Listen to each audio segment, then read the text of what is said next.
Hey everyone, and welcome. Today we're doing something a little different. We're going to turn the camera around, so to speak, and deconstruct the very blueprint of what makes a great tech explainer. We're going to reverse engineer the formula that takes something super complex and makes it clear, engaging, and something you actually remember.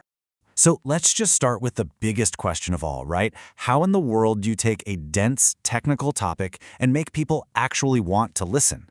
Well, the secret, it isn't some kind of magic trick. It's a formula. It's a well-defined structure that you can follow step by step. And today, that's exactly what we're going to do. We're walking through that blueprint together. So here's our game plan. We'll kick things off with the foundational formula itself. Then we'll get into how you build the story with a great hook. After that, we'll dive into adding real depth. And then hit the most important part, answering why does any of this matter? And finally, we'll look at the art of actually engaging with you, the audience. Okay, first things first, the formula. You know, every great structure, whether it's a skyscraper or a story, it has to have a rock-solid foundation. And that's what this is. This is where you decide who you are, who you're talking to, and how you're going to talk to them. Getting this right is absolutely essential. And what's so cool here is how this blueprint breaks that foundation down into three core pillars. First, you've got to define your channel focus. Be specific. In this case, it's all about the Apple ecosystem. Next, who is your target audience? You got to know. Here, it's Apple users, tech fans, and developers. And finally, what's your video style? This one aims for clear explanations that focus on impact. You see, when you nail these three things, every single piece of content you make has a clear and powerful purpose from the get-go. All right, foundation is set. Let's move on to the next phase, which is actually building the story itself. This part is all about one thing, grabbing attention and delivering value, and doing it fast. The blueprint starts with this simple, but honestly incredibly effective two-step process. Step 1, the hook.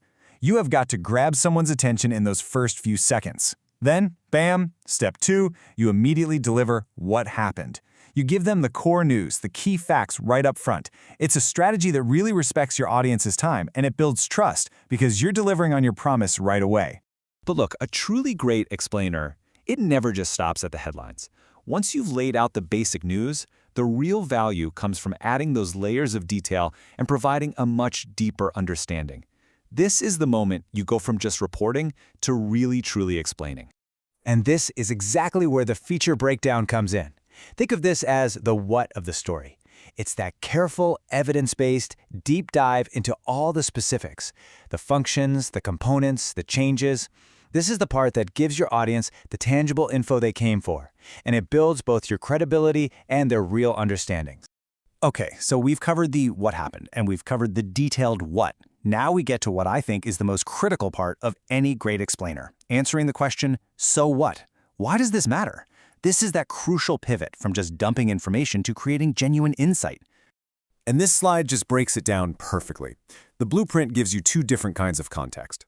On one side, you've got industry impact. That's the big so what, the immediate consequences for the market, for competitors.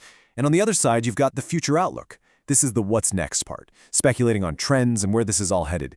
It gives the audience the big picture for right now and a map for the future. So yeah, the crucial point really is this.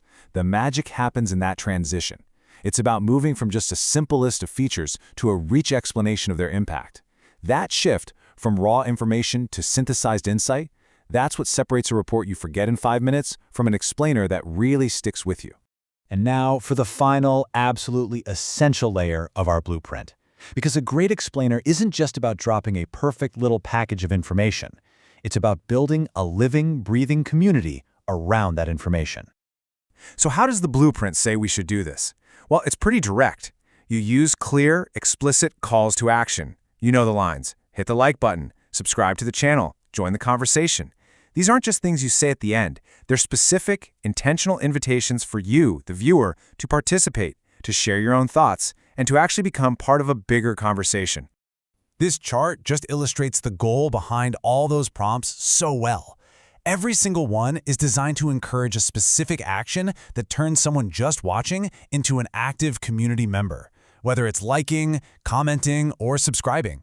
Each one of those actions deepens the connection and makes the whole community stronger. When it's all said and done, this is what it all comes down to.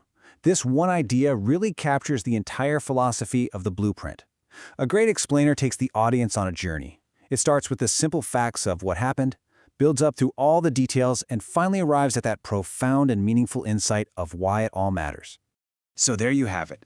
We've taken apart the engine, we've looked at every single component, and we've seen how it all works together to create something powerful. We've seen the structure, the strategy, and the philosophy behind it all. So I guess the only question left is, now that you have the blueprint, what are you going to build with it?